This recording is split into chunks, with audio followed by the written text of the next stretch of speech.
This show is brought to you by Nice Mug. Nice Mug is the only mug made entirely out of ice. For more information, go to nicemug.com and enter the coupon code SAUNA for 10% off your entire purchase.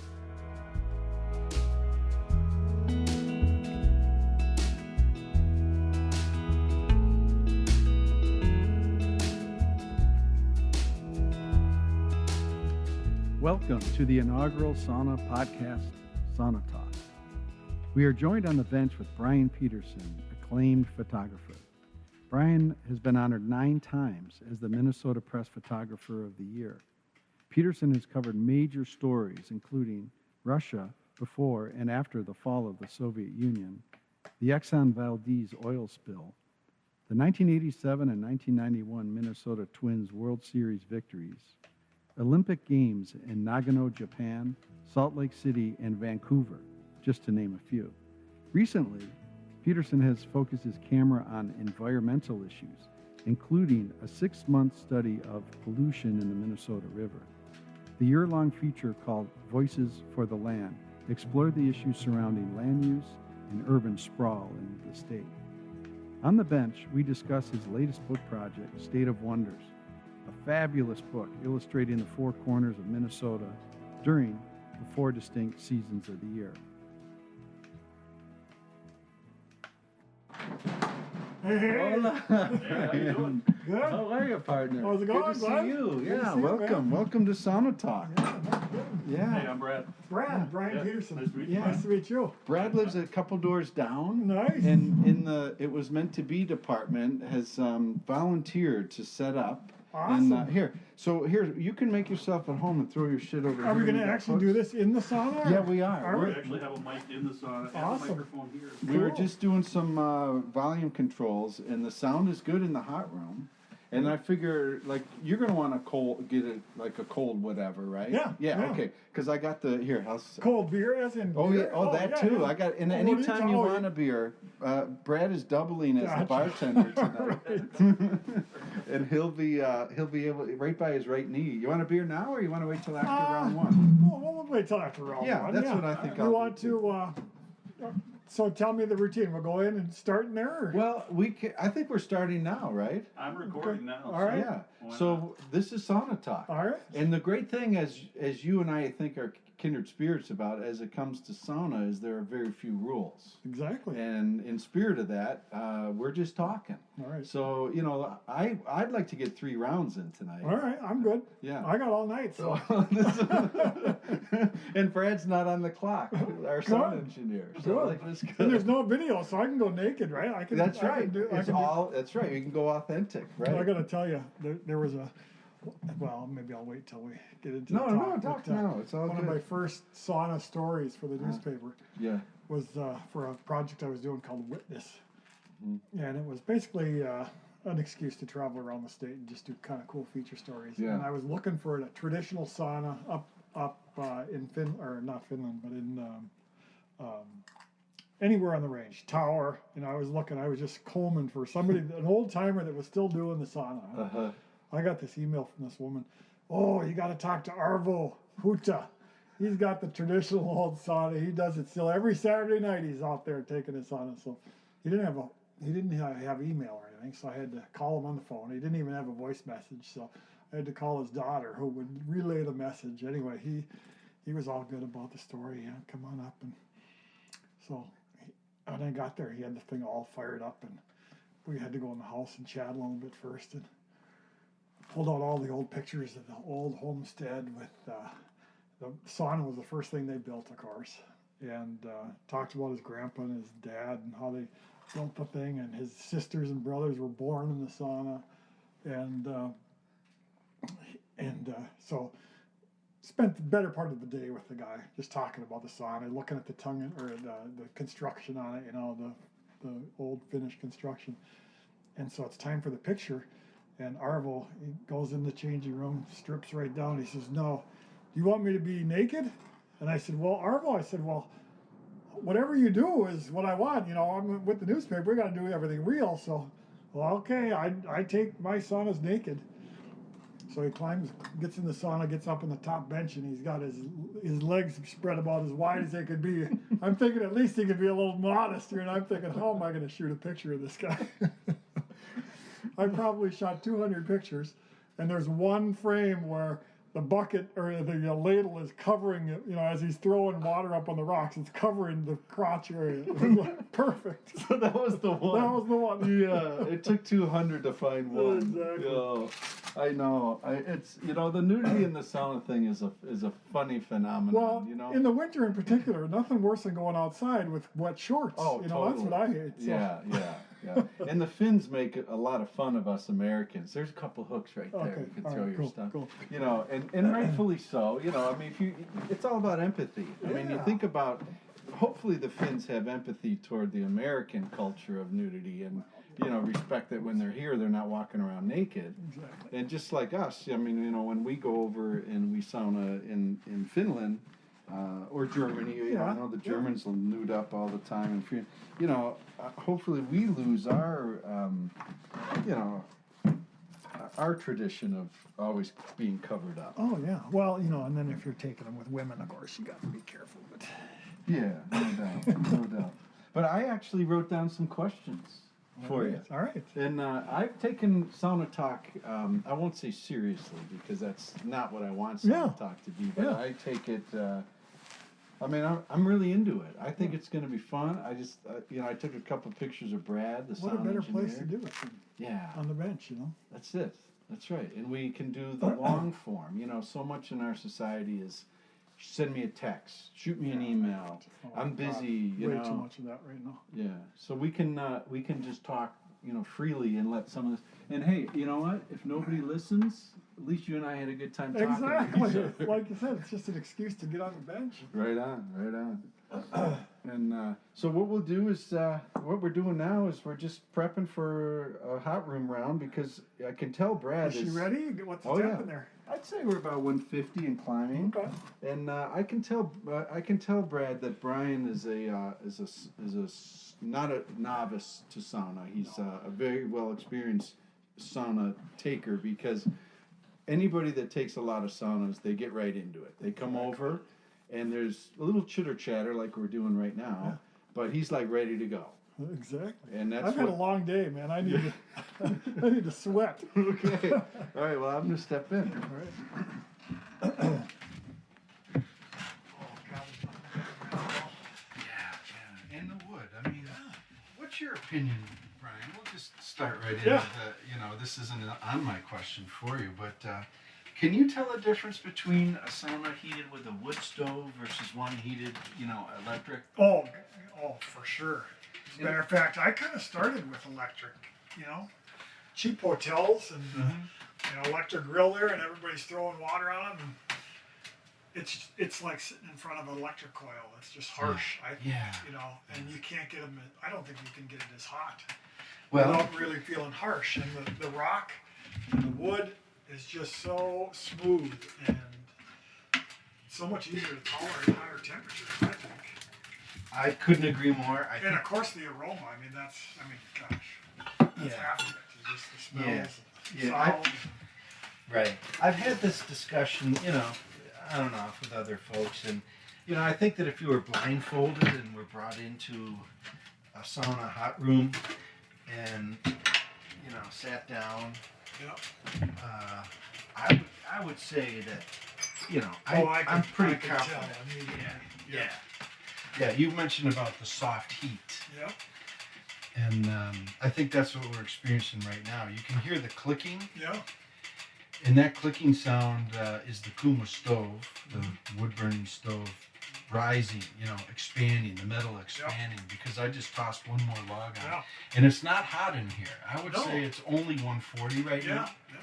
But I generally like to come in when it's 170 or whatever, but this is no big deal because I can guarantee you in about 5 to 10 minutes it will be up to temp. Yeah. Just by tossing that one log on and pulling the coals forward. Yeah. Right? Yeah. Now, do you have a Kuma? No, I've got a Nippa. A Nippa. And if I would have known about Kuma when I built my sauna, I would have definitely. He's only half an hour from my cabin where I have my wood sauna. Now, isn't that just an example of how low key and Yeah. undermarketed? Oh, it's true. And I did a lot of research. I spent 5 years just looking at saunas, studying about how to build mine, looking for plans, looking at stoves. I knew immediately that I had rocks probably 10 years before I had a sauna. I had collected a bucket of rocks that I was going to use in my You sauna. are not the first guy to do that, and I did that as well. I think there's something kind of profound to do that. Yeah. You collect your rocks first, right? I grew up in Duluth, so of course Brighton Beach is like the prime spot for Yeah. rocks. Oh. I think they're actually frowning on people going up there collecting them now because everybody's going up there. Yeah, doing it. But yeah, I know. That's a hard thing to stop in a way.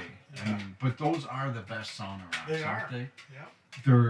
These rocks right here are probably Those are Lake Superior yeah, rocks. Yeah. and those I would have to say maybe were taken from that same beach. Yeah.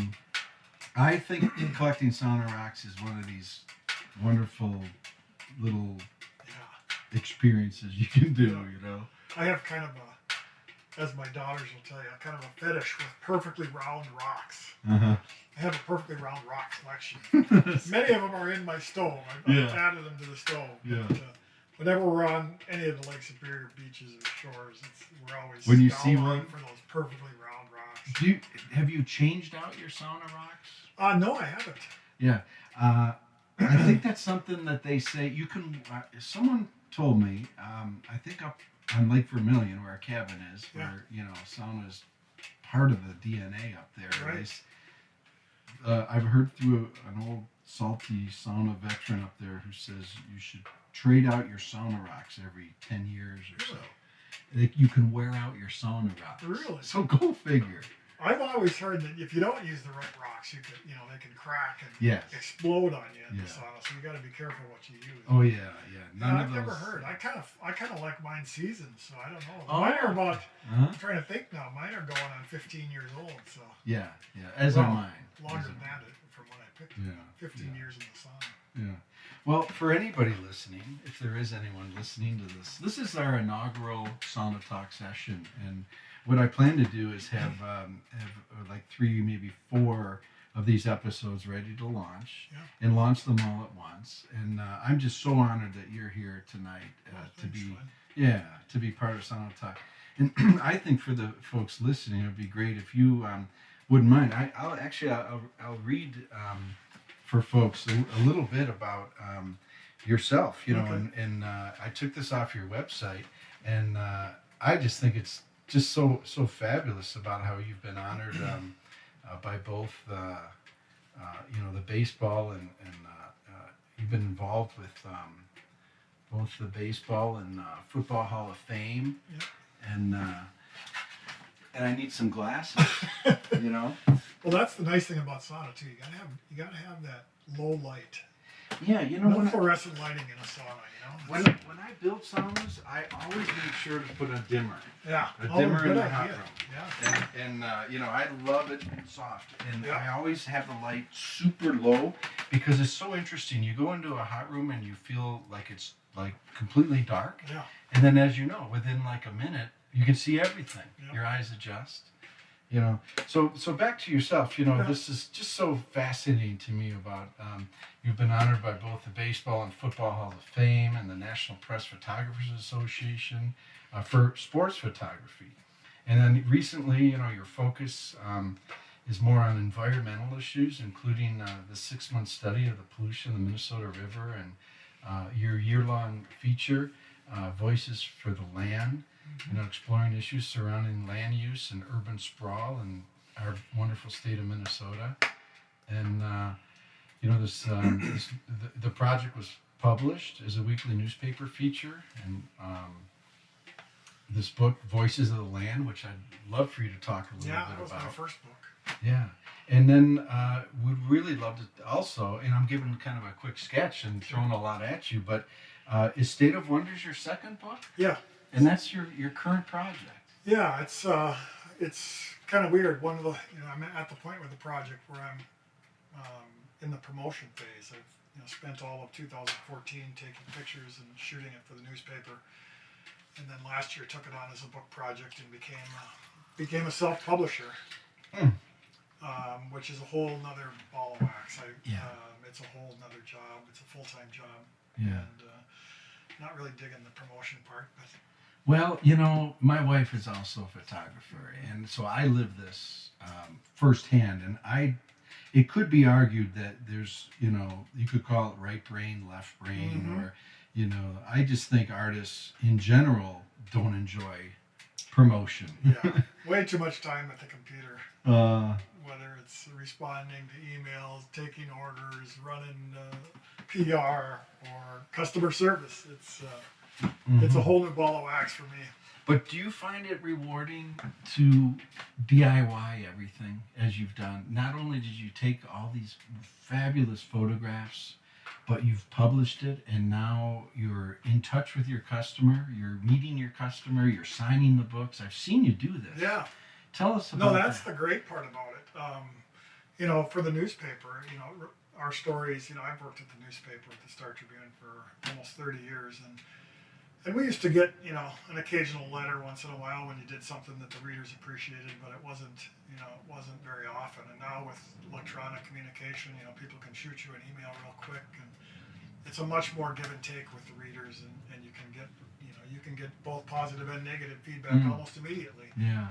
And certainly with this book project, I immediately, when I took it on as a book project, I started a Facebook page and kind of built an audience to just communicate about the pictures and about the techniques and let people know that a book was coming. And I find that's one of the more rewarding things. Certainly the actual process of taking the pictures for the State of Wonders project was very solitary. I was often by myself and alone. And that's just kind of the way I work when I'm working in nature. And the whole book publication process is kind of reconnecting with the people that I was actually taking the pictures for. So. For sure. Was that something that you did by accident, this Facebook and social media and using that? Or did you know consciously going in that this was going to be an important way to promote and as you self-publish this? Well, I think as a self-publisher, it's the only way, and it's nice to be able to have those tools now. When I decided initially I wanted the newspaper to take it on as a book, and so I could kind of avoid all the busy details of the business end of it. But when they decided not to do it, and I took it on myself, that was one of the first things I did, was to start a Facebook page and just to kind of gauge what the interest was going to be. This was before I had even committed to publishing the book. And it quickly drew a lot of attention, and I think before we even had it up 6 months, we had over 2,000 followers, and that told me that there was interest in the book, and so we pursued it from there. Yeah. So let's State of Wonders. Let's start right at the beginning. the nucleus, the original element for this book. It was a story in the newspaper. Well, we can back up even a little bit more. I mean, I started at the paper 30 years ago, and I worked 15 years as the sports photographer, covering the Twins and the Vikings and the Wild and the North Stars, actually, back then. Kind of paid my dues as a sports shooter, really enjoyed, that was back when we had some winning teams, so it was really quite fun.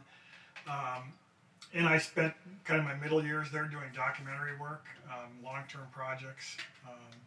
And then in the last 10 years, I've focused primarily on environmental issues and some of the things that are threatening our state. And that led me to State of Wonders, because a lot of the stuff that I was shooting and photographing were, very ugly. I don't know whether it was contaminated groundwater or, the changing ecosystem in the boundary waters. It was really, in some ways, difficult things to photograph and really communicate the essence of the issues that we were talking about. And I really had a desire to kind of answer the question, why do we care? And the State of Wonders project came about as just a way to showcase what a wonderful state we have, and it's so unique in that we have all four corners of our state are so different. There's no other state in the country that has four distinct biomes that intersect. Right, and I have to ask you, and the first thing is, how many times have you been asked, how did you decide what corner for what season? It was we sat down at a conference table at the Star Tribune and really there were a couple obvious ones. The Northeast we could have done almost any season. The Northwest, none of us really knew much about the Northwest. I went to Bemidji State, so I was a little more familiar with the bog country and some of the aspen parkland landscapes of the far Northwest. But then we thought about, the Southeast along the blufflands of the Mississippi River. That was an obvious fall color choice. And then we thought, the prairie of the Southwest was probably best showcased in the summer. So then we did, we were going to start in the winter, and it was the winter of 2014-15, which was our last real Minnesota winter. Well, you were blessed with that in a way, weren't I you? was. Because you caught the Northeast of Minnesota in its full glory. It was, didn't you? I think I shot every picture for that portion of the project, either below zero or during a blizzard. Yes. It was quite a winter, as we all remember. It was a lot of snow and a lot of cold. So you've been asked that question, I hope, a few times. Yeah, I'm thinking I could do 4 more books and I could just spin the wheel and go up to every quarter in an opposite season and do this project 4 more times. But you said something interesting there just a minute ago about how this is a unique state and that the Four Corners do have majorly different topographies and things to offer. Yeah, and I grew up in Duluth, and my car generally goes from the Twin Cities up north and to our cabin, which is north of Duluth. And I, even as a lifelong Minnesotan, never spent a whole lot of time in the other corners. I've been out there on assignment, and I've driven out to the Southwest a little bit, but really never spent time just appreciating what we had there. And it was, this was one of those projects where I really got to spend the time and really understand the history and the unique, different landscapes that we have. So you're in the conference room. You decide on the scope of the project, the 4 corners, the 4 seasons, and this you still didn't know whether this was going to be a self-published project at this time. Well, at this point, it was going to be 4 sections in the Star Tribune travel section, 1 each season. So we were going to go up to the Arrowhead region in the winter and publish that. Right after, we were going to publish these as we were going along. We weren't going to just wait and put them all in the paper all at once. So we published 4 separate times each season.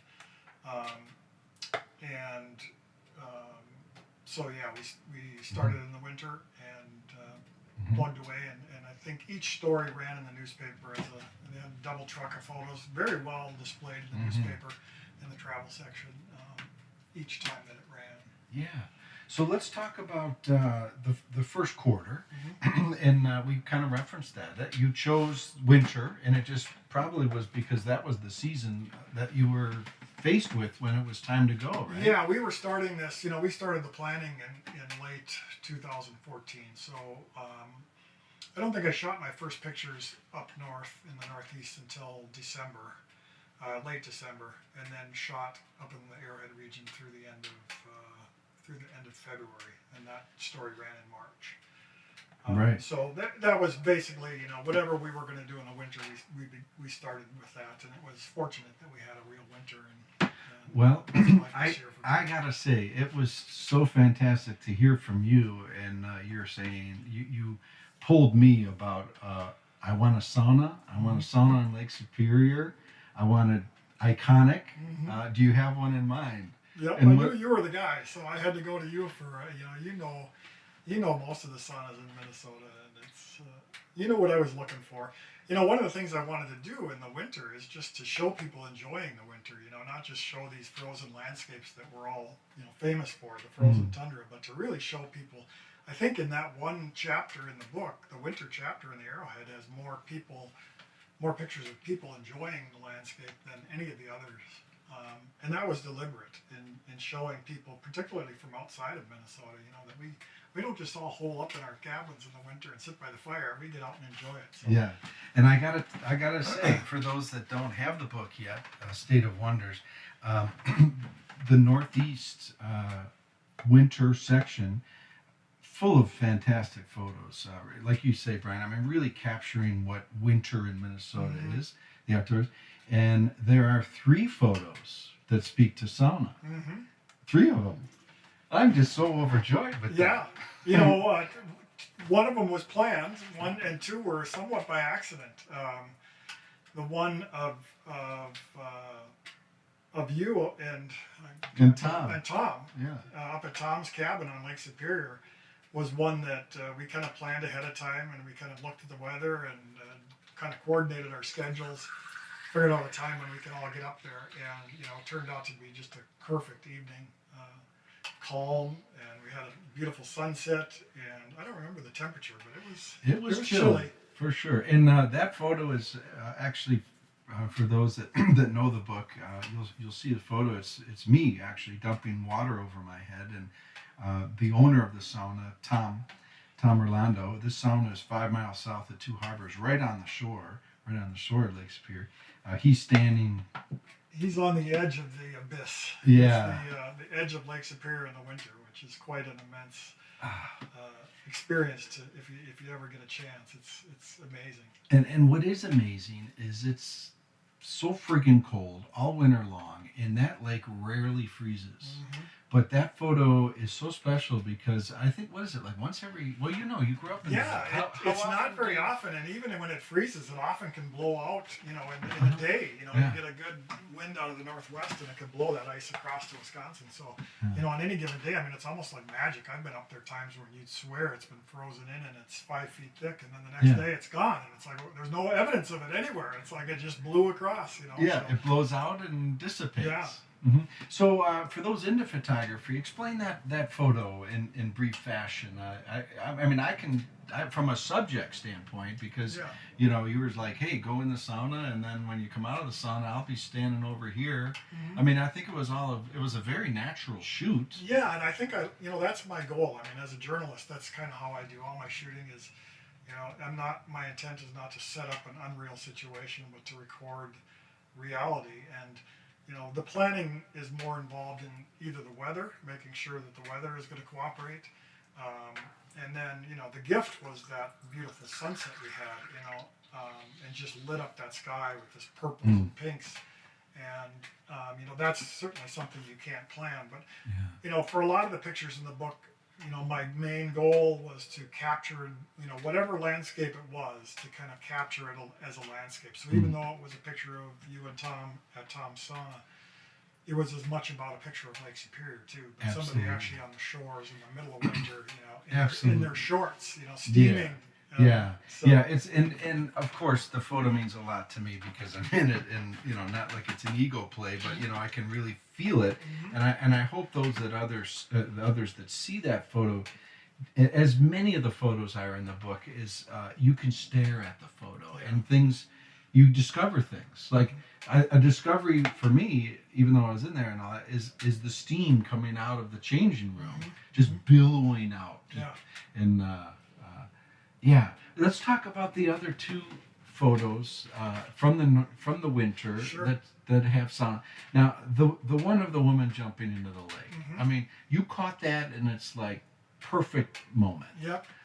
Now that's another one that was planned, and it actually didn't come about the first couple times I wanted to shoot there. I knew that this was at the National Forest Lodge near Isabella. It's a kind of a cross-country ski / snowshoeing resort, really tucked in the middle of the Superior National Forest. Yeah, No. and it's obviously open year round. It's and open year round. You Well, reserve. the actual, you know, I'm pretty sure it's open year round, but they really build themselves as a kind of a cross-country ski and winter resort. Did you stay there? that No, night? but I had, you know, I do a lot of my initial research on the web, and I just start searching the image bank in Google, and I came across a picture of somebody going through a 4x4 foot hole into a lake in northern Minnesota, and then immediately my mind starts ticking. I want to know where that is and what the story is, and I tracked it back to the National Forest Lodge, and talked to got a hold of the owners and tried to coordinate a shoot, and it was kind of at the end of the season. And we weren't able to actually get that in that first season, and we're able to come back to it the next year. And another one where I was there, I met the owners. I was up there when the ice was not good enough to be used, but I could see the landscape. I could see which way the sun set and rose. Nice. I could tell I could kind of plan my picture.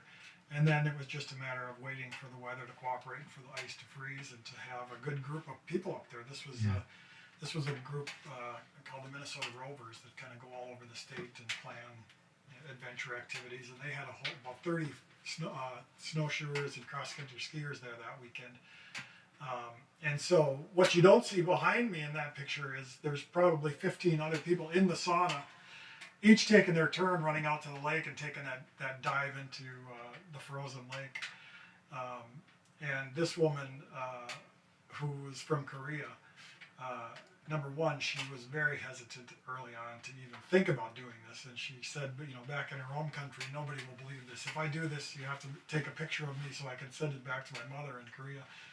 And she ended up taking about 9 dips into the lake. Nine dips in the lake. She just couldn't get enough of it, and it was just a thrill for her. Well, okay, so that meant 9 sauna rounds. 9 sauna rounds, yep. Now, I consider myself, I sauna 3 times. How often do you sauna yourself? Not enough. Yeah. I don't have a sauna at home, so, as much as I'd love to do one at least once a week, when I'm at the cabin, I'll do one every other night. Yeah. In the summer, sometimes every night. It just Yeah. depends. Okay, so, all right. So I sauna 3 times a week. I have for 25 years, longer, and so I'm not afraid of cold water. The idea of jumping through a hole in the ice to me is great therapy. Yeah. Like tonight, it's 36 degrees, maybe it's 34. I saw snow coming down, and I'm just so pleased to report that the garden hose, is functional. Yeah. I made sure I kept it running, and that's perfect temp for me for an ice cold shower. Yeah. So for this woman from Korea to jump in 9 times, that's a little exceptional to me. Well, it's funny because I learned something at this one. I've done it more than a few times. I've gone into a lake in the middle of winter, but for me, the worst thing is always your feet. Either your feet are freezing to the ice and they're sticking. Yeah. They had, a whole boatload of water shoes that everybody wore, and that was great. You could stand around on the ice and not have your feet stick. It made all the difference in the world. It does, and I just interject on that, and Yeah. we'll experience this when we do our cool down. Yeah. I brought a bunch of slate rock from Lake Vermilion. Okay. Part of the whole vibe back here in my Minneapolis sauna is to recreate what I love and appreciate is Lake Vermilion and our island cabin. So anything I can bring home to help me remember that magical place is kind of the backyard escape theme of here. So I have a bunch of Vermilion slate rock, and I have this wonderful little patio for between rounds. And to your point, my feet would freeze. so I've converted it, and I have a cedar deck out there. Okay. And and I have old sauna benches that you walk across and you stand and you can take a shower. Mm-hmm. And so the water sheds off these old sauna benches that are sitting on the Vermilion slate rock. Yeah. And it's all, you're right, it's all the difference in the world. And I always have, and for those that have saunas, just one bit of advice, and most of you probably do this already, is have some old sandals tucked underneath for guests. Good tip. Yeah. You do that up north? Oh yeah. I don't do it so much in the summer, but whenever the cold is an issue. And it's funny because people think, oh my God, how cold can that water be? But if it's liquid, it can only be so cold. That's it's right. not, the air is often much colder than the water is. Yeah. And so when you go in, especially your second or third round, often it feels warmer in there than it does when you get out. Absolutely. And then I love that magical moment where your body equalizes. Yeah. And you can just stand there. Yeah. And you just feel especially really, if there's a light snowfall. Oh, you just the feel tingling. every snowflake. No doubt. Okay, so then is that it on the Korean woman jumping through the hole? Yeah. So as you look at that picture, there's some things that went into the planning. Number one was that you'll notice there's a lantern there right by the hole, and I needed to wait till it was dark enough for that lantern to show up. So there's kind of a magic hour there, maybe a half hour of light where it's not. If I waited another half hour, it would have been completely pitch black, and you wouldn't have seen the other side of the lake. So just some photography tech information. Planning your shoots for optimum light is often half of the battle as far as. And a lot of my pictures in the book are like that, where I needed to know when exactly. And the shot of you and Tom at yours also. There was probably a half hour window there where the light was just perfect. And you're racing that sometimes, aren't yeah, you? If it starts to get in front of you and you're not prepped, it's probably an anxious feeling. Well, and up at National Forest Lodge, they came in from a day of skiing. They were all sitting around having a few beers, Yeah, and you're like, move and this I'm like, along. oh my God, we gotta get somebody out there, and they gradually started trickling out to the sauna, and I started shooting. I probably shot 400 or 500 pictures of different people going in that day. Okay. And there's some really wonderful pictures. There's a great picture of a guy on cross country skis. He had just skied across the lake, and he's got his point and shoot camera out, and somebody's coming out of that hole. Yeah. It's just this mysterious kind of Yeah. unworldly kind of feel. One Right. guy's completely bundled up and frosted on his face from the skiing, and the other person's coming out of the lake. Oh, sort of the hot, the cold, how two people dealing with this in different ways. So one quick thing about that magical moment, where that magical half hour you call that, don't you find that in Minnesota that magical hour or half hour is torturous for mosquitoes? It is.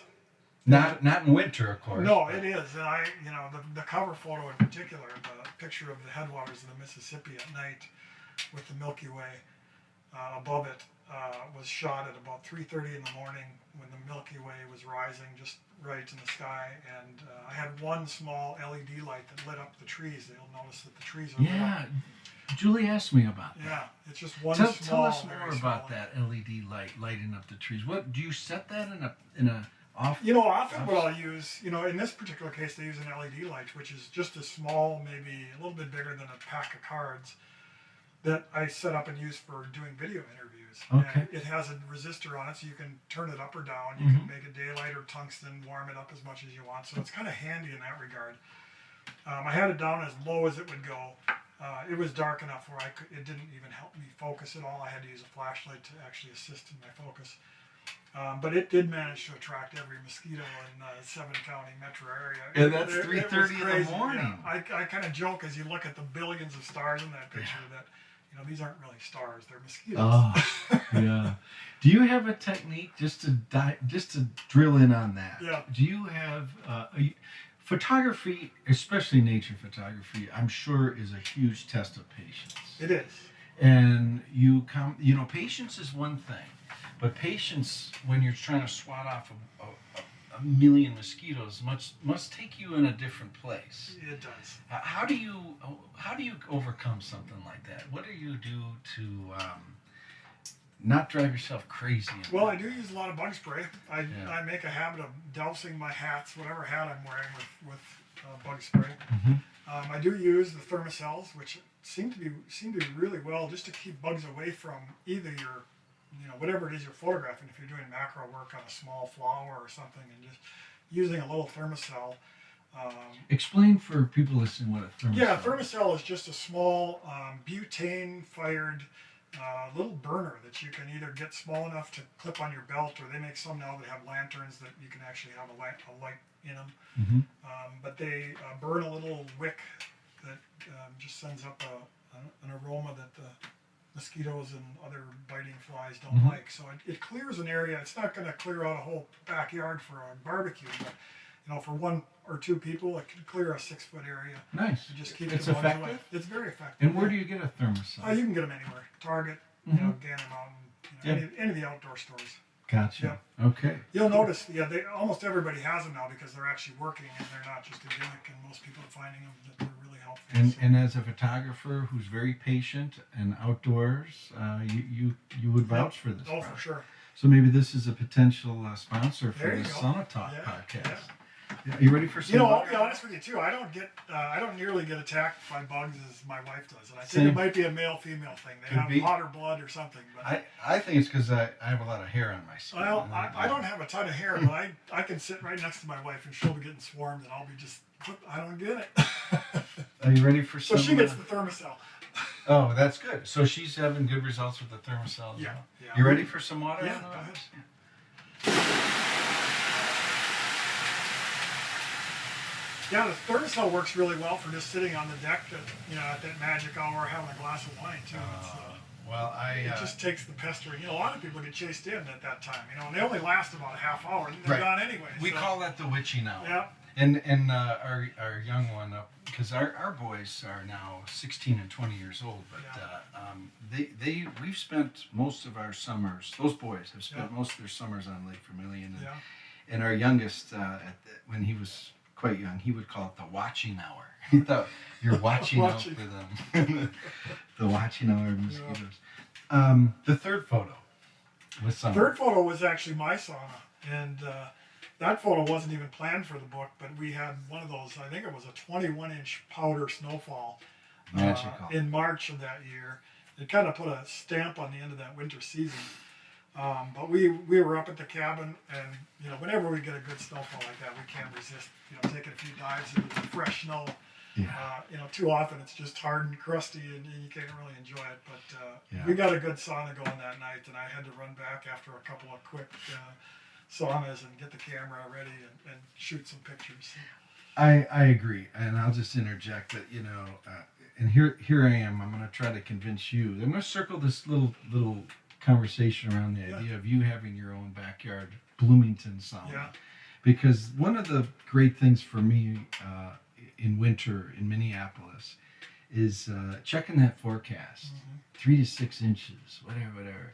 And then I'll be like, I have the virtue and the good fortune of being able to work from home myself, you know, and I'll see that snow starting to build on the deck outside, you know, early morning or whatever, and then it's building, and then at the right moment, I'll come out here in the backyard and fire that thing up, and then usually most likely I'll be shoveling or hopefully jumping on the cross-country skis, which you can do right from the backyard and ski anywhere, you know, because you can ski from here. You can. Oh yeah, you know, everywhere you can ski. Yeah, when it's snowing. Yeah. Like right from here, I don't go to Lindale because that's a well-traveled road. But even 58th Street, they want to salt that one. I guess that's like a thorough road, and so I'll just duck walk my skis across 58th, and I'll ski around Grass Lake, almost like I'm up north. You know, it's a great little advantage to, you know, like to fight back. Yeah. And then you're right about fresh snow. You come back and you get in the sauna and you tick around and just do the snow angel. Yeah. I don't know. What would you guess? What would you vote? The snow angel or the plunge through the hole? Well, I think the plunge through the ice is much less harrowing, actually. I think the snow is torturous. Yeah. I mean, I enjoy it, but it's like I'm not going to lay around and read a book. It's and then the problem is getting up, of course, because if it's at all deep, you put your hands down and you can't lift yourself back up out of the snow, so you sit and flail around. And, but that's half the fun. I like, you know, quite honestly, in a good snowfall, I just like to sit on the bench and let the snow hit you. Yeah. You know, when you're good and hot, 180 degrees or better, and just absorb that. Every little drip that hits you, you know, every little snowflake, you can feel it. Yeah. I this is a crazy little story, but you know, the Little Box sauna built by Molly and her partner and stuff, and partner in crime. Yep. They did that whole project, and they had it out in Bloomington, and I happened to be out there one day, and Will Steger was joining in.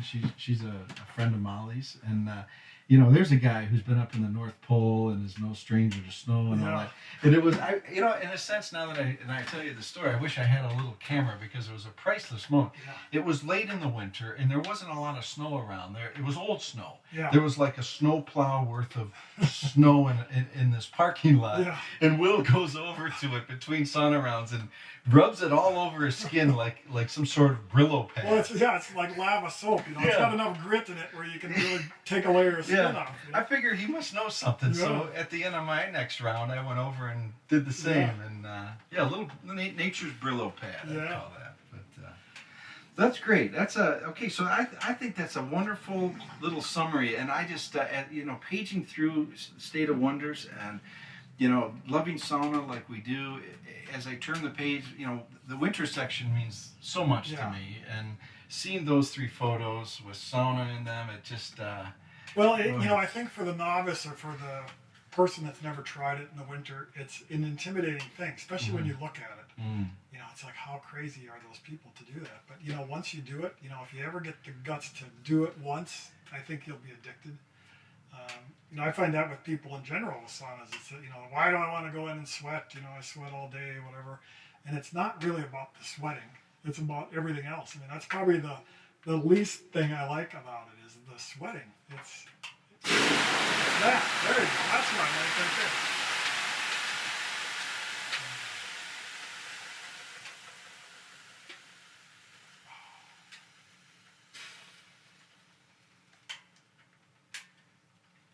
So you're a busy man. Yeah, I'm busy.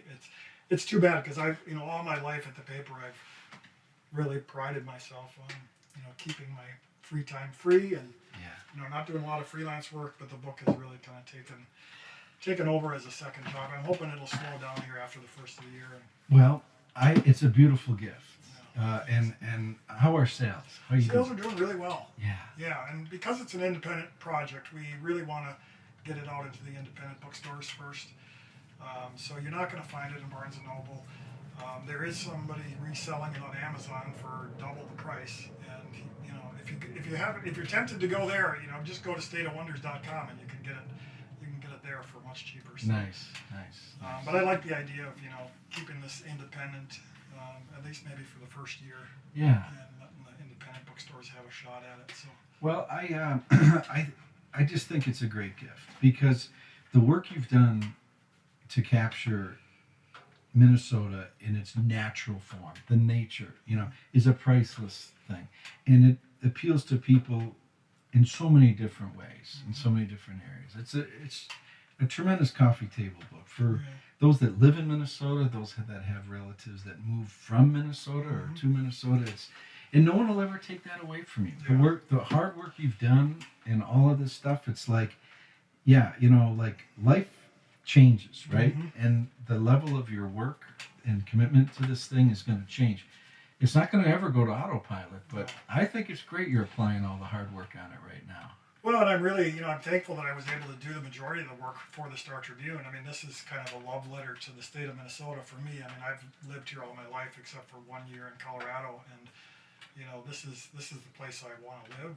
And when people ask me, why do you want to live there? I can give them a copy of the book and say, take this home and take a look at it. That's your calling card. Exactly. Well done. Yeah. Does this feel like the Nippa? Yeah, it's very close. Although my stove is not in. I mean, the feeder is in the changing room, so I can feed it from out there. I miss some of the aromas that you're getting in here with the smoke and being able to see the flicker of the flame. I don't get that in mine, which I think even Nippa now has one with a back window, so even if you put it in through the changing window, you can still see the flame. Yeah. But it's very similar.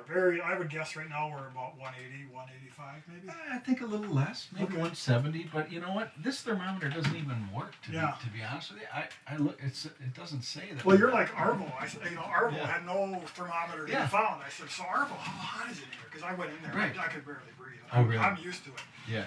And he had like 10 buckets all lined up. Right. And he had all his firewood ready to go. And he goes, I don't know. I never check the temperature because I just go in there when it gets hot.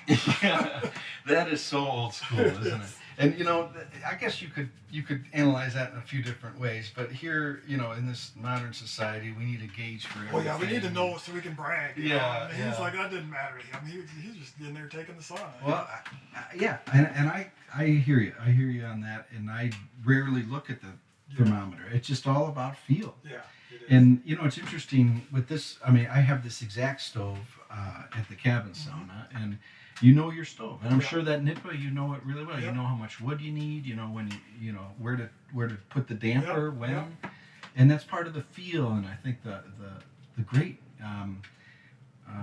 attribute of a wood burning sauna is it's all feel. Yep. Yeah. Yeah, and you get to even know the different woods and what burns hotter and what, if it's the middle of winter and 17 below, you need to throw the oak in there. And if it's in the summer and you're not going for 200 degrees, throw the poplar in. Yeah. Maybe the birch. What do you burn mainly up at the cabin sauna? Well, we're north of Duluth, so there's not a lot of oak up there. I do bring some oak up, or get it, if I can find it in Duluth. There's a place actually in Superior, Wisconsin that has a good oak and good price for it. But I would say 80% of it is maple, birch, and ash. Maple, birch, and ash. Yeah. Yep. The ash is a little messy, so I burn that more in the sauna and less in the fireplace in the cabin. But the mixture of those is a good mixture. Yeah. And I've heard that tamarack is unbelievably hot. Yes, it is. And don't quote me on this, but I think tamarack is the species you can burn green, just as good as aged. If it's either that one or the aspen. Probably because it's so full of pitch that it probably is like that could be like oil right in the logs. Yeah. Aspen would be more in the pine realm. Yep. It does need to be, yeah. Yeah, We're growing pines where we are, so we're, I've got, Mhm. I was just up there bud capping all my white pines to make sure they make it through the winter. Nice. What is bud capping? It's just you put it basically as simple as a half a sheet of office paper and staple it to the tip of the pine tree to keep the deer from chewing the leader off. Right. Which is kind of the main thing. They can strip almost everything off, but if the leader is still good in the spring, you're going to get a good sprout. Nice. And then, within a few years, it'll be out of reach and they won't be able to get it. And what species?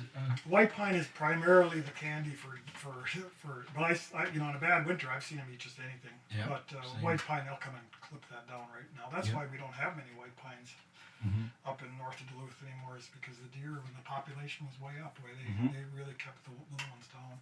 The one thing I did learn during this winter of 2014 was that you get a heavy wet snow, and what does it do? It brings those boughs from the top down to their reach. So not only are they standing a little higher, but these trees are bending over for them. Wow. It's kind of nature's way to feed them as well. When you think about the cycle and what they need, they don't need the heavy deep snow, but if they're going to get it, at least it's bringing food down to where they can reach. For every action, maybe there's an equal opposite reaction. Yeah, and I have seen that. You're right, and they know that. I mean, they're genetically when they see and experience heavy, thick snow, they know that they're right. They must have to hit it right away. Well, they do, or somebody else is going to get it before them.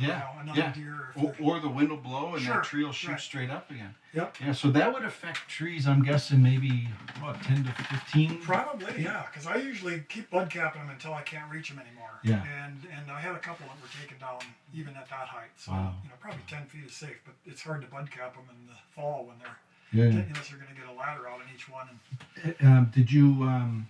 Did you do this with the white pines that are on your property? Or No, I planted them. Yep. Where'd you get them? Just up in the area. They've done a lot of clear cutting up there, so you can just pick them right out of the ditches mainly, because they mow those ditches down every couple of years. Where the power lines are. So you just go pluck them out of the ditch. They're easy to pull out. Yeah, and a friend of mine, again, another one of these salty Lake Vermilion seasoned veterans, tells me it's best to transplant pines in the spring, and I think I got it right. The herbivores, or no, what is it? You do the trees. Conifers. I like to do all of my tree planting in the fall. Just before it freezes up. Partially because then that spring, whenever it thaws, you don't have to be there right away, but it'll start getting the nutrients right off the bat. Unless you're living there and can kind of monitor it. But True. Yeah, I suppose the worst thing would be a spring transplant, and then you have a dry May or whatever, and that's too harsh on it. Yeah. How you feeling? I'm ready for a cool down. You want to do a little splash or go? Sure. All right. Yeah. I'm glad we dove right into the book. I wanted to get that.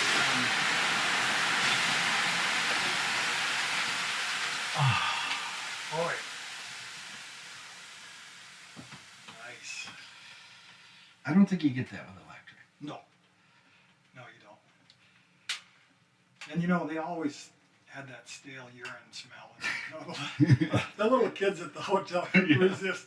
No matter how hard they flush that thing out afterwards, there's always that remnant. I wrote a post on Sauna Times. It says, taking a hotel sauna, here's some tips. And the tip starts with, as soon as you check in, when you're given your room key, you don't go to your room, you go to the sauna, and you crank that sucker. And then you find a garbage can, and you fill that garbage can packed full of water, and you go in and you just douse it. I would often call ahead and have them turn it on even before I get there. See, I don't do that. And the reason why I don't do that is I want to be stealth. Okay. I want to run my own you show. Know, Oh, there's a guy using the sauna tonight. He made me fire it up. Now I better go check on that jerk. Exactly. He pulled me away from the... Yeah, so I'm ready for a cool down, actually. All right, so here, I'll go first, and I'll just just pave the way. Right. I'm gonna... what we're going to do is we're going to walk outside. We're going to go straight out. I'm going to turn the shower on. Gotcha. And I'll let you hit it first. Okay. And then, then we'll... So I get all that 32-degree water and then... Well, yeah, I could tell you've used a garbage shower before, but it is fresh water, so... I actually use an old watering can. That's kind of our shower at the cabin. You just fill it up? Fill it up and hang it from a wire, and it's got a little tip rope on it.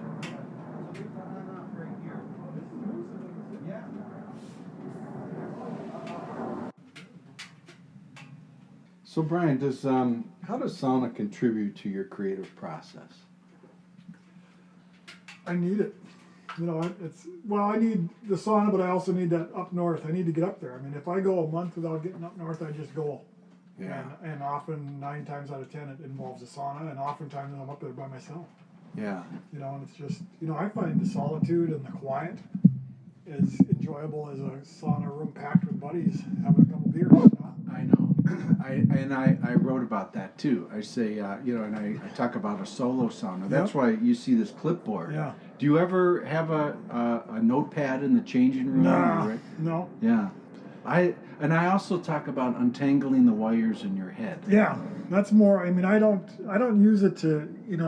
I tend to not use it to think a whole lot. I just sit in there and listen to the fire. And mine has got 2x6 walls, fully insulated, and it's like a sound chamber. I mean, it's quiet. Yeah. Is your changing room insulated with 2x6? Yeah, it is too. I'm not sure why I did that. But. What's the size of your structure up there? The sauna room. Well, the total is 8x12. That's mine. Well, that's what I built. I was planning on an 8x8 room, but yeah. I didn't. Doing the math, I wasn't a real math genius, so I didn't figure the 2x6 walls was going to take a foot off the wall. So it's a 7x7 on the inside. I think it's a perfect hot room size. I wish I couldn't do an L. I had to do a back wall bench, and it's 2 levels. Mm-hmm. But I was hoping to have a L shaped, just to get a couple more people in there, and it wasn't big enough for the L. Okay. I have to tell you, I'm not just saying this to make you feel good, Brian, but I've built saunas with L's. I've built saunas without L's. Mm-hmm. I prefer them without the L's. Okay. As a matter of fact, Tom's in Maple Grove I'll give you the exact interior dimensions. It's 7'4", because it's on that side, and it's 6 feet, so 7'4" by 6, and it had an L, and we pulled it out because it's nice to have a little standing around space in the hot room. Yeah, maybe you're right. I got some big buddies though, and when we climb in there, right. Nothing worse than rubbing shoulders with the true sweaty guy next to you. Yeah. You can get 3 comfortably up there at 7 foot. Yeah. But there's something good about keeping it to a minimum in there too. And just do it in rounds. That's it. That's another thing that 3 people don't understand. Cooling off and 3 people in the room. And then when it cycles around and the conversation will change. Mm-hmm. And I think what's important is what we're doing right now. Yeah. We're standing in the changing room, right? We got a cold beer in our hands, and our skin is wet, and it's probably about 40 degrees out here. I don't know. It feels like about 70 to me. Yeah. Is it? You think it's 40 in here? Yeah, it's probably. It might be maybe like 45. Yeah. Okay. I mean, I got some. So how big is this room, Glenn? This is a small hot room. Yeah. It's 6'4" by 6'4". Okay. And I wish that was a little bit bigger, but I'm working with constraints. Yeah. And so we had to make it work. But I will argue with anybody that a 6x8 or a 7x7 is your optimal hot room size, and never more than a 7-foot high ceiling. Yeah, I've got a 7-foot ceiling, and then when you walk in, so mine would be the opposite of this. My stove is over here. Mm-hmm. You walk in, my stairs, I have 2 steps up to the top bench, and so you're 3 to 4 inches from the ceiling when you're on the top bench. Yes. So you're getting a full slap in the face when you throw the. I'll tell you a funny story about 3 to 4 inches from the ceiling. Is I was part of the Sweat Summit out in San Francisco a couple of years ago, and Mikkel Allen put this event together. He's the author of Sweat, this iconic book, and I was fortunate enough to be invited, and we were out there, and there was a few Finns of high sauna esteem that were invited and some came professionals, over. Some serious dudes, and anyway, I have a photo, and I actually wrote about it on Sauna Times, where Jarmo Lehtinen, I believe is his last name, something like that. He is the CEO of the Finnish Sauna Society. Oh my God! And I got to know him. Super guy to aspire to. Yeah, right.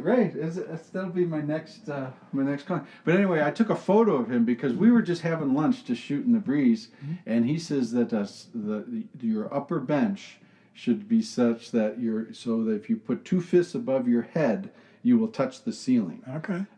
I mean, these guys are precise. They got everything down like to the centimeter. Yeah. On what a proper sauna should be size wise. So they build the benches before they put the ceiling on, and then. Well, they got it down. I mean, I think that they would be. I don't know about you, but when I go into other saunas, I can't help but look at how it's built Yeah. and how the Oh, bench. yeah. As a builder myself. Exactly. I do that in people's bathrooms because Yeah. I do a lot of molding work. It's Right. like, how'd they do their molding? Do they cut the angle straight or? I'm gonna No, ask it's you, true. Yeah, I'm gonna ask you a couple of rapid fire questions. Okay. So, and your answers don't need to be rapid fire. Okay. You can take your time, but if you could have a kick-ass mobile sauna and bring it anywhere in the world and take a sauna, where would you choose? Oh boy. God, there's a lot of places, but I've always wanted to take a sauna in the Boundary Waters.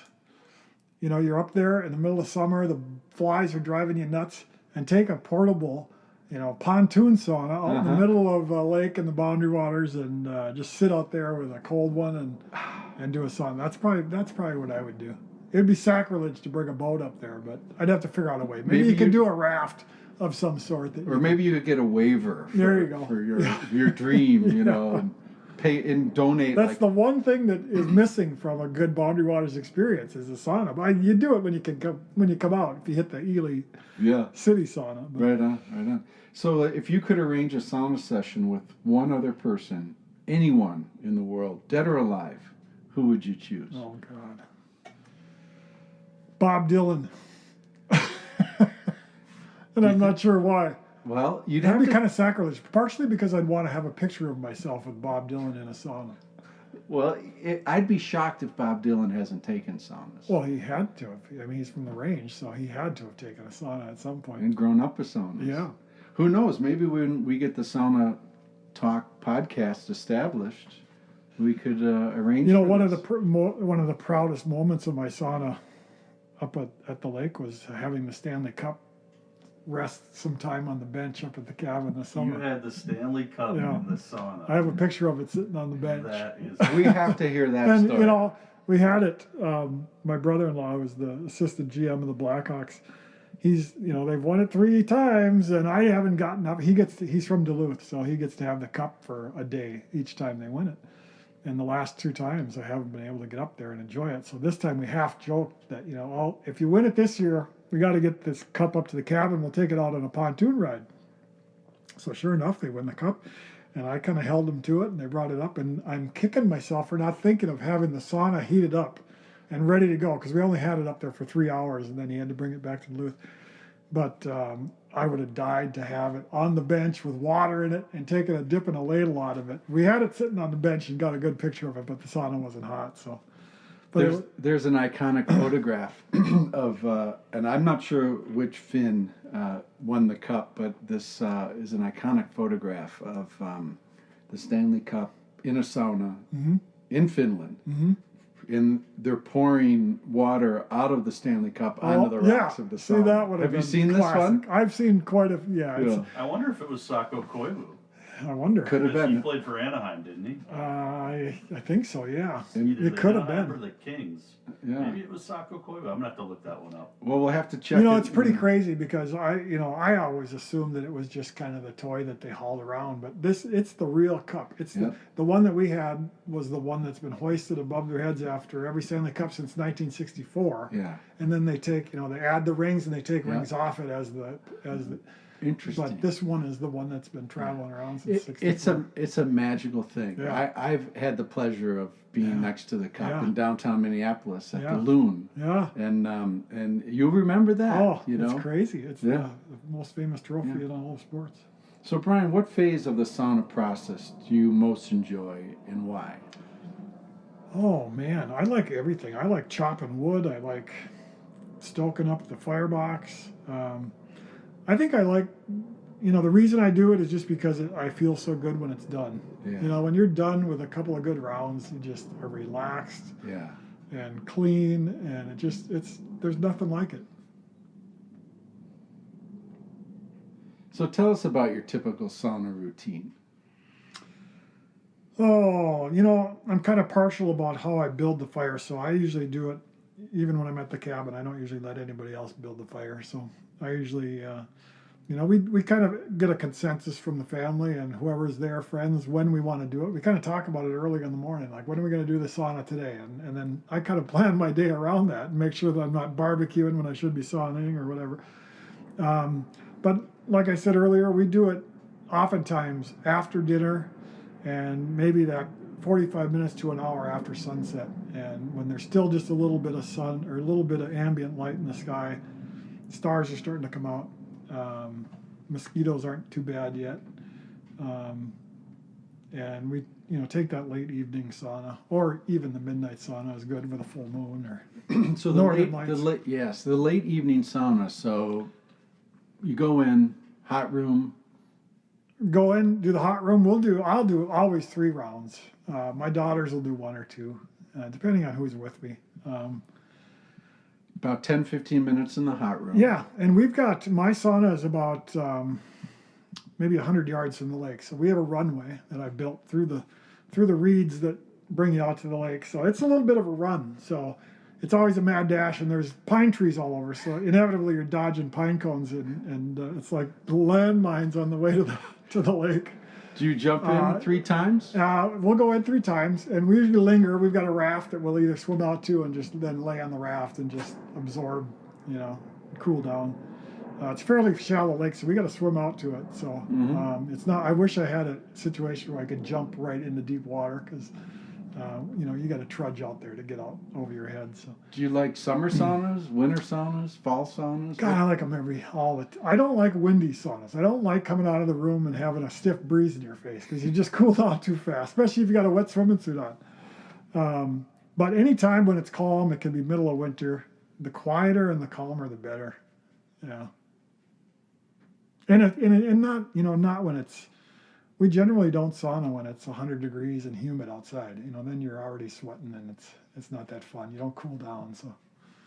Yeah, there's a thing about the seasonality living in Minnesota about sauna, and my friend Tom calls it okay. So as you imagine a summer like you're talking about, and in Minnesota you get this stretch where it's well above 80 for this great amount of time, and we milk it and we love it, and then it turns into August and the kids go back to school, and the summer you get the lingering September, this beautiful weather, and then somewhere as September kind of gets later on, you get like you get a low of like 40 at night, and you're like, ooh, there's a nip in the air. Should I go fire that thing up? And then it's like, oh my gosh, the days are getting shorter, and then you're like, you're feeling this cold, and I'm gonna go fire up that. Well, sauna. I will say this: there is nothing better than a good sauna after a super hot, humid day in the summer. And you take it at the end of the day,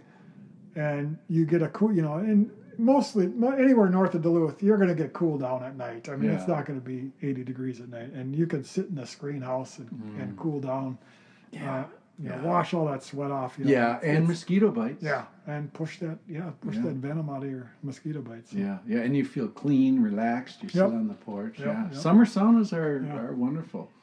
So, so Brian, what one thing about sauna do you think is misunderstood that you'd like others to know? I mean, as a sauna veteran. We've got some folks that come to the cabin that are, the anti-sauna folks. I'm not going to, I sweat all day at work. I don't want to go sweat. And they kind of stick their heels in, they never do it. And, it's not about the sweating. It's about the cleanliness and it's so much more than just sitting on a bench and getting hot and sweating. People also think like they can't breathe. If I go in there, and that's typical of an electric sauna, I think. Those typical hotel saunas that are, way too hot, and you're basically sitting over a hot heating coil. You get a good hot wood rock sauna and traditional Finnish sauna, and it's you can breathe, and even at 180 degrees, it doesn't feel that hot. That's probably the first thing I noticed when I came here to sauna, because I was that same way. Yep. I was never the sauna guy. Yeah. Because I just remember hotel saunas. Yeah. And I hate that feeling of not being able to breathe. Yep. I've never felt that here. And people think it must stink like sweat in there, like an old hockey bag or something, but it doesn't. It's It's not stinky and it's not sweaty. So As the father of a Bantam Devil hockey player, I know what a smelly Yeah. hockey player feels like. yeah. Well, Brian, this has just been a great pleasure to have you for Sauna Talk. Well, I enjoyed it. Thanks for inviting me, Glenn. Yep, the Sauna Times podcast. So Brian, where can people get your latest masterpiece, the State of Wonders book? You can go online. It's probably the easiest place to get it right now is stateofwonders.com. You can order the book there. You can order prints there. There are some local independent bookstores that are carrying it. Majors and Quinn. We'll actually be at Majors and Quinn this Saturday for a book signing. Kowalski's Market, in their gift shop, they have it. Macabre's in St. Paul. We're trying to get it to as many independent bookstores as we can. So if you've got a good one in your neighborhood and they don't have it, ask them about it and maybe shoot me an email and let me know and we'll fill up their shelves.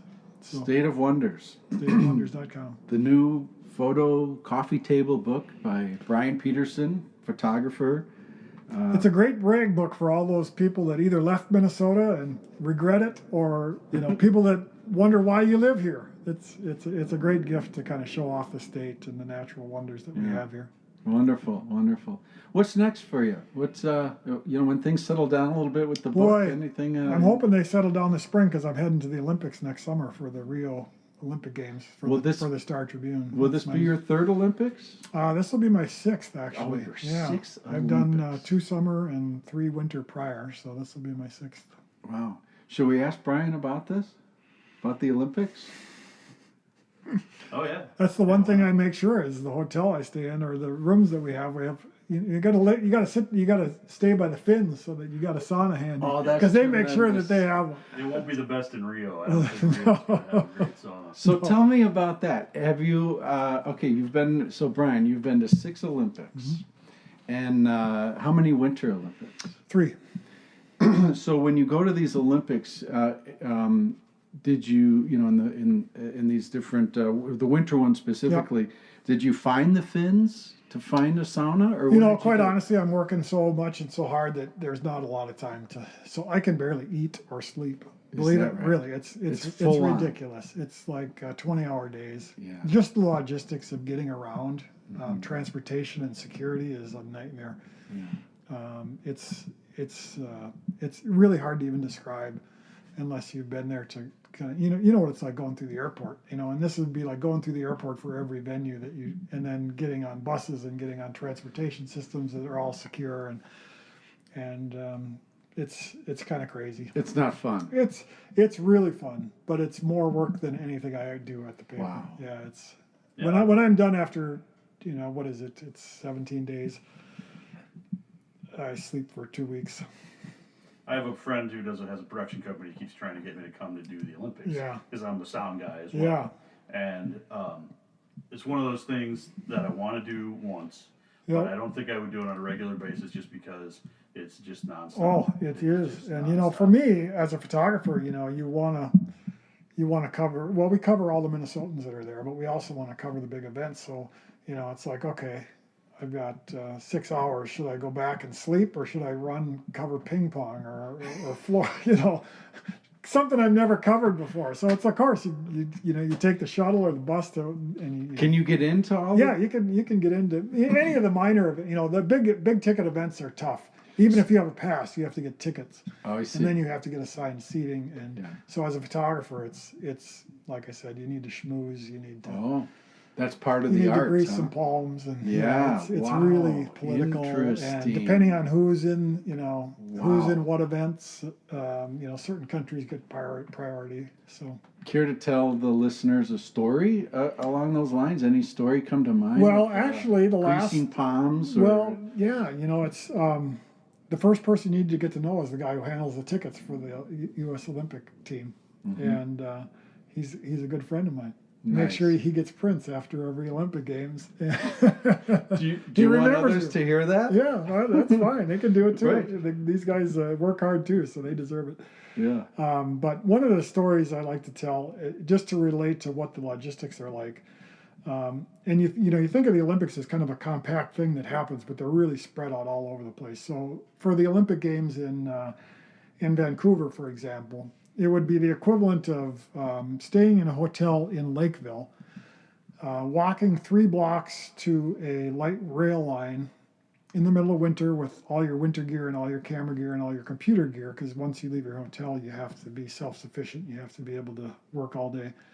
So you walk 3 blocks to the light rail line, take it into downtown Minneapolis, walk another half a mile to the secure Olympic Media Center, go through security, walk a few blocks. This is with roller bags and all your hot gear on.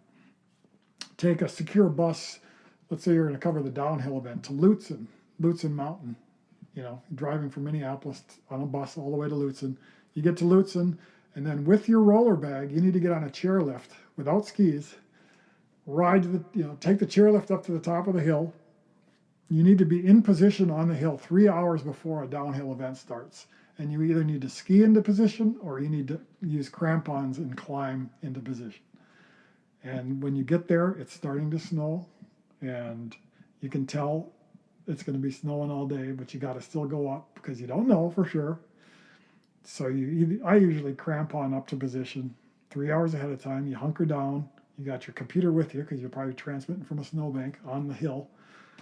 And then it gets delayed because it's snowing, and they'll delay it 3 to 4 hours every hour until they cancel it. Then you crampon back down the hill, get on the bus, back to the cities, all through security again, and then maybe try to catch a hockey game that night after, spending 12 hours.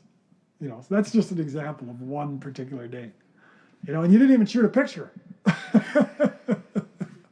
That was my one nightmare day. They're not all like that, but the logistics can be just. Tell me about food and nutrition and how when you're on the go like this and so vulnerable, so out of your zone, so out of your element, how do you sustain yourself? Well, here's the biggest irony is that McDonald's sponsors the Olympics. And so there's a McDonald's everywhere. And the majority of people that cover the Olympics, they're eating McDonald's for 3 weeks straight. It's ridiculous. That's all you have a choice of. There's other things, but they make it so convenient that right. 9 times out of 10, you're coming back to the hotel, you're going through the press center at 2 a.m, and the McDonald's is open, and you're in there eating crap. Right. But the thing about that crap, not to defend McDonald's, but it's, what you're getting, and, it does its job. Yeah. And to me, and the reason why I was thinking that is when you explained that scenario as eloquently as did, I mean, I could imagine how, and I use the word vulnerable because you're just extending all of these miles and thrown to the wolves. Yeah. And I was just thinking, whether you travel with any nutrition bars or anything. I do. You'll carry nutrition bars a lot, and I'll be sleeping on buses a lot. So that trip to Lutsen, I'll sleep half the time if I can. And I'm a good sleeper, so I can crash with the best. Do you think there's a correlation there? I mean, you must spend a lot of time with other photographers that are in the trenches like you are. Do you think photographers that do what you do are generally pretty hardy sleepers? I think you got to learn to live without sleep, at least for that time. You're running on adrenaline just like the athletes are, and you're watching history being made. So, I mean, at any given venue, it's thrilling to be there. I mean, I'm not complaining, believe me. I would, when they asked me to go to Rio, I was, I'm 57. I'm going on 57, and it's like my body starts to feel it. I know it's going to be hard work, harder than I've ever worked. And so I thought twice about letting young guys take over. But then I thought, no way, man. They're asking me to go. I'm going. So I'll wait for them to stop asking me, put it that way. Well, one other thing to touch on, and we can edit this in the middle of the... I find it extremely interesting how you cut your teeth with the sports in the Twin Cities, covering the major sports teams, a lot of events. I can just imagine the different constraints that you're involved with in a stadium setup with lighting. But you could say that there's a consistent level of lighting, isn't there? Yep. So you can, when you graduated your craft away from, not away from sports, but in addition to sports, you brought in the natural environment. That became a new focus for you, didn't it? Did that bring a lot of new challenges with shooting, like with lighting as an example? Not necessarily. I mean, I've done nature photography all my life, so I did it more for fun and on my own time. Before the State of Wonders project. The sports stuff really taught me how to capture a moment, and even with nature photography, it's all about moments. Whether it's the moment that you dump that water over your head. I mean, that's the moment I wanted, not the one where your cup's in your hand, but I wanted it on. So it really, sports photography is a great way to learn the craft of photography because for me, it's all about a moment and putting all the pieces together. And when everything comes together in that one image and you get it, it's a rush like no other. What would you say, Brian, or what would you, what kind of advice would you give to younger folks, maybe in college or thinking about photography as a profession? I mean, is there some, a couple thoughts of wisdom or direction or advice you can think of that you can share? Yeah, it's a tough racket. Although, when I started 35 years ago, everybody told me that you couldn't get a job in newspapers, and they were dinosaurs back then. But, they're still, Star Tribune's still here, and I'm still working for them. So, but one of the issues is that everybody is a photographer now. I mean, everybody has a camera. Everybody's got a cell phone. And, we don't, if you notice in the newspaper, we don't really cover spot news anymore because we can't compete with everybody who's on the scene before us that has a cell phone and have video and they're giving that photo for free, right? Paper, and they're giving it for free. If they were smart, we'd pay $300-400 for that if they'd ask for it. So keep that in mind next time you're at that spot news event.